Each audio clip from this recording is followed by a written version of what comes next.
Ce soir, Damien, donc on le dit depuis ce matin, c'est bien le réveillon. On a hâte, on est très impatients. Et on a également une pensée pour les enfants qui ne pourront pas passer ce réveillon en famille. On en parle avec vous, Sophie Braffman. Alors Sophie, ces enfants ne pourront pas le passer en famille parce qu'ils sont dans des maisons d'enfants auxquelles ils ont été confiés. Combien d'enfants est-ce que ça concerne exactement ? Alors aujourd'hui en France, on estime qu'il y a à peu près 80 000 enfants qui sont dans des MEX. Donc ce qu'on appelle une MEX, c'est une maison d'éducation à caractère social. Et qu'il y a 76 000 enfants qui ont été confiés à des familles d'accueil. Donc tous, on appelle ça des enfants placés ou plutôt des enfants confiés, c'est plus joli. Mais en fait, voilà, donc ces enfants vont passer Noël effectivement dans ces foyers ou dans leur famille d'accueil. Certains vont avoir des permissions pour aller dans leur famille, mais en tout cas, ils ne seront pas dans le sens traditionnel de la famille. Mais c'est un peu leur famille aussi. Alors je parle de ça d'autant plus volontiers aujourd'hui parce qu'on est le 24, bien évidemment, mais parce qu'il y a un rapport aussi qui a été demandé, alors c'était lui-même un ancien enfant placé, à Gauthier Arnaud Melchior, et ce rapport a été demandé par le secrétaire d'État chargé à la famille, Adrien Taquet, et lui a eu vraiment à cœur en fait de redonner la parole à tous ces enfants et de se poser la question, mais qu'est-ce qu'ils en pensent en fait ces enfants ? Parce que très souvent, on prend la parole pour eux, on s'exprime à leur place, et on a envie aussi un peu de les entendre, de savoir ce que ça signifie les fêtes pour eux, qu'est-ce que c'est aussi que d'être un enfant confié. Donc ce rapport s'appelle À hauteur d'enfant, et l'idée c'est vraiment de les entendre, de les écouter. Donc on s'est rendu dans une maison d'enfants qui est à Maubuisson, c'est vers Saint-Ouen-l'Aumône, et on a fait avec eux une fête, puisque c'était le 15 décembre dernier, et ils fêtaient une sorte de Noël. Vous allez voir, regardez.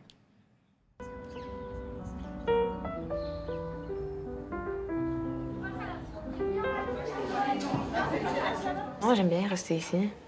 Ouais, non, j'aime bien. Je sais pas, j'aime trop Noël. En fait, l'ambiance de fête, on mange bien et on s'offre des cadeaux et tout. Enfin, c'est bien. C'est un peu une famille ici aussi ou pas ? Oui, pour moi, oui. J'ai toujours aimé les fêtes, Noël j'aime bien. En fait c'est les cadeaux, la famille, bon là en l'occurrence pas la famille, mais enfin on est tous réunis, du coup c'est entre guillemets un moment convivial. Ce soir c'est la fête de Hanouka, donc c'est un Noël juif entre guillemets. Et on reçoit des cadeaux, les enfants ils font des danses, ils font des spectacles, des concerts, tralala, et puis après on va manger et on reçoit les cadeaux.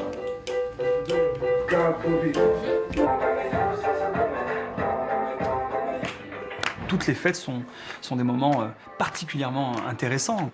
Là, on parle de Noël, j'ai nommé Hanouka, mais dans 3 mois, on va faire les œufs de Pâques, on va aussi célébrer le Ramadan. C'est ça la manière dont l'Opej aujourd'hui fait vivre de manière très délicate et de manière très simple la vie institutionnelle autour des fêtes et des rituels culturels.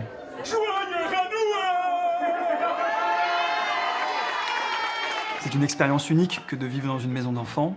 Et notre cadeau à nous en tant qu'adultes, c'est de pouvoir les voir grandir et de leur apporter le maximum, évidemment, d'amour, mais aussi de leur donner les clés pour réussir leur vie, pour grandir, pour devenir des citoyens quand ils ont 15, 16, 17 ans. C'est de leur faire confiance, même s'ils ne sont confiés, et de leur donner le maximum d'outils pour réussir un jour à devenir des adultes construits.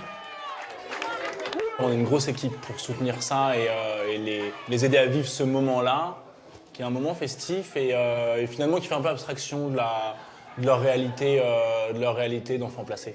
Pour moi, ça ne veut pas dire que parce qu'on est placé, on n'est pas comme les autres. Enfin, certes, on vit dans un lieu différent de ceux qui vivent chez leurs parents, mais pas pour autant qu'on n'a pas les mêmes conditions de vie.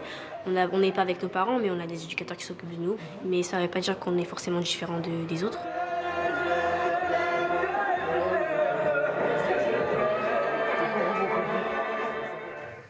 On entendait parler dans votre reportage, Sophie, de l'Opej. Donc c'est quoi cette fondation Alors exactement ? c'est une fondation, donc c'est un acronyme qui veut dire œuvre de protection des enfants juifs. Donc c'est une fondation qui a été créée au lendemain de la Seconde Guerre mondiale pour accueillir les enfants dont les parents étaient morts en déportation. Et aujourd'hui, elle a été reconnue d'utilité publique dans les années à la fin des années 60. Et aujourd'hui, elle accueille absolument tous les enfants sans différence religieuse ni culturelle. Donc c'est vraiment une fondation qui travaille en étroite collaboration avec l'ASE, l'aide sociale à l'enfance. Et là, comme on l'a vu, c'est vraiment, on fait toutes sortes de fêtes. Voilà, je tiens vraiment à remercier les enfants de l'Opej et particulièrement la directrice Véronique qui m'ont ouvert toutes leurs portes. On a passé une super soirée avec eux, c'était très très festif et je crois que ce soir ils font aussi à nouveau un petit réveillon, donc ça va être une soirée assez gaie en fait et très joyeuse. On les embrasse. Sophie. On les Très embrasse joyeux très Noël fort. à eux tous.